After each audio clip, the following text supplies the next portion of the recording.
And furthermore, here is looking at you, kid.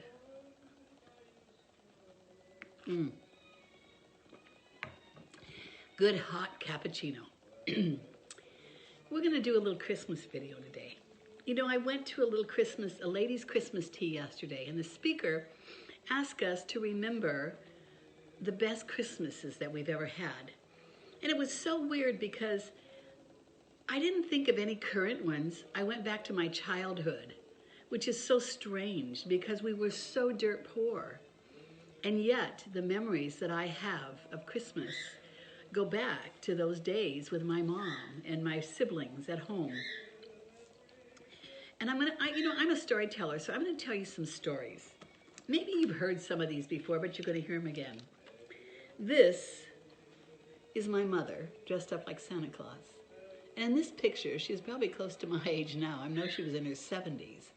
But the story goes that when we were kids, my mother, we were real poor. Of course, as I've told you, we lived in shacks, we lived in chicken coops, we sometimes slept under trees and in tents, but my mother always made it home. And there was not a Christmas that went by that we didn't have. It was special. She had made for herself a semblance of a Santa Claus suit. It was the hat and the cotton on her face, and she had the glove, the black glove, and she had bells that rang. And every year, 2 to 3 weeks before Christmas, she would start tapping on our window.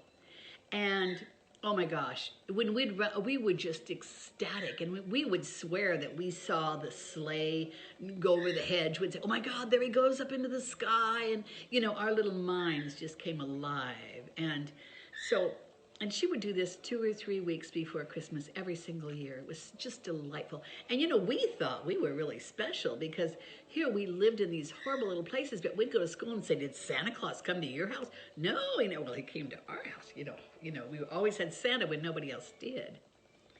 My little mother created this for us. And not only that, all of our toys looked just like they were made in Santa's workshop, because she literally made most of our stuff. In fact, all of our stuff. It was a rare day that we ever got anything store-bought unless my grandparents, who were her parents, would buy them for us. But some of the things that I recall were, she made these big dolls for my sister and I, rag dolls, and the clothes that the dolls had on were very familiar because they were made out of stuff that we'd seen before, her old dresses or our old dresses, and then mine had brown hair with brown embroidered eyes. She would embroider the eyes, and Bobby's were blue with blonde hair. I was dark-haired and brown-eyed. Bobby was blue eyes and blonde hair. And the dolls they were as big as we were. They had big arms dangling, these made out of rags, and we loved them. And so that was one of the Christmases I recall. And then another one I remember, one year I wanted this layette. And a layette was a doll baby that you could feed with a bottle and it would wet its diaper, and it had all the stuff to go with it, the hats and all that. Well, of course, Mother couldn't afford that. So she found these little rubber dolls that when you fed them with a little bottle, with water, you'd squeeze it into it, and then you'd squeeze their bodies, they would pee, And so she got those, but that was just the least of it because she crocheted little jackets that matched them, and mine were all pink and Bobby's were all blue, and she did the little bonnets to match, and she cut out little pieces of towel, small ones, and she made little hand towels and face cloths and towels, and she crocheted around the edges so they had a little border of lace. Of course, mine was all in pink and Bobby's was all in blue.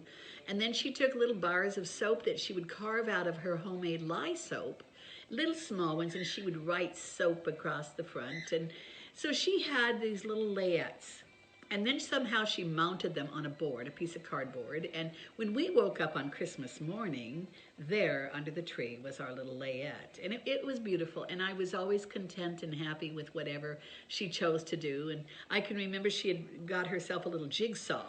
And she made the boys, they wanted BB guns. So she made these guns. She used that jigsaw to form a gun, and then she took some kind of rubber band and clothespins, and she made it so that it would would shoot stuff. Anyway, I don't know how she did it, but she always managed to prepare something for our Christmas. And one year I recall that we lived in Cabazon, and my dad was caddying for Bob Hope at the time in Palm Springs, which was probably 30 miles away, 25, 30 miles. And we lived in Cabazon because it was real cheap to live there when we were with my dad one time. And so we were out in the middle of the desert in Cabazon. I mean, even today, if you go through Cabazon, it's just a hole in the road, a little stop in the road, a bump in the road, really. And we were out there, and it was Christmas time, and we had no Christmas tree. So my mother goes out into the desert, and she gets a big tumbleweed, and she brings that tumbleweed in the house, and doggone, we decorated it. Not with Christmas tree decorations, we didn't have that, but we did, like in those days, they would have these little rings that you'd put the key on and open a can like this, and you'd take this piece of metal, and then if you pulled it out like this, it made like a little swirly thing, and we would hang that on the tree. And then just a popcorn, we made popcorn and strung it, and then my mother used to do this cute thing. All year she would save her eggshells. She would take the eggs, and she'd put a pin in both ends of the egg, and then she'd blow on that, and the egg would come out of the shell, leave the shell intact.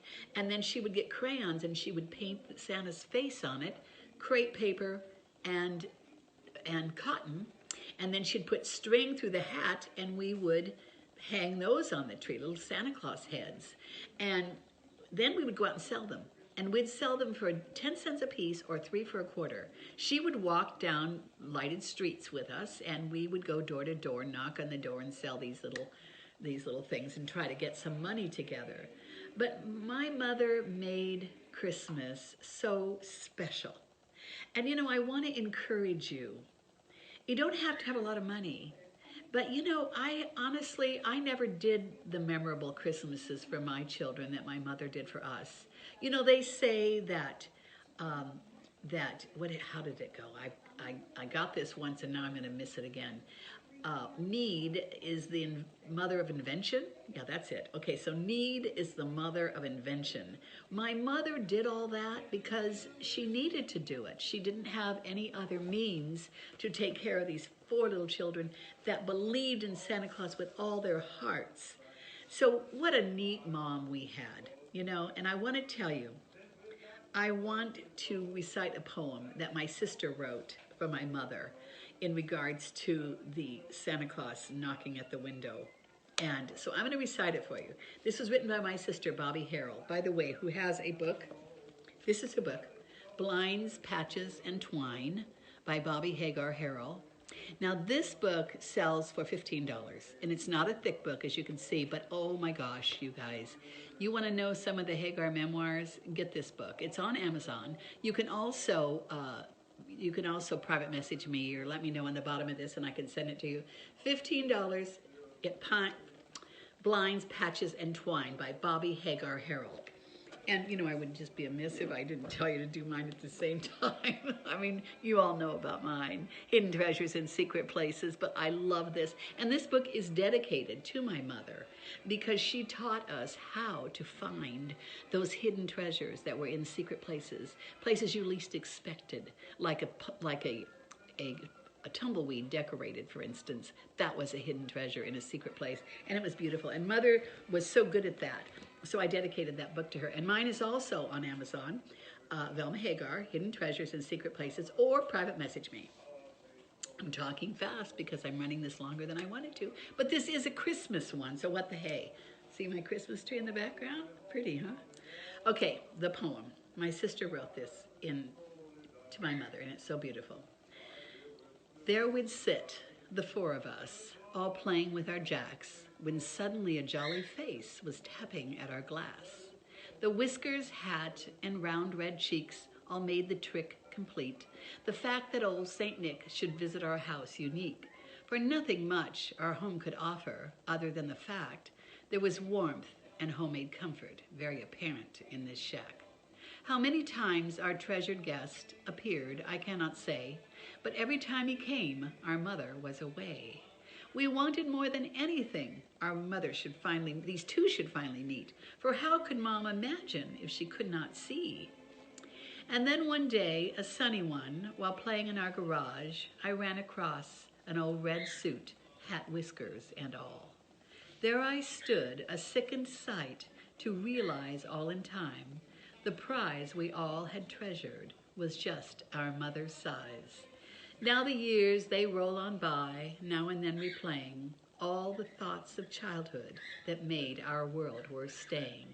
This central figure comes to mind more than any other, the perfect memories created by our dear, sweet, perfect mother.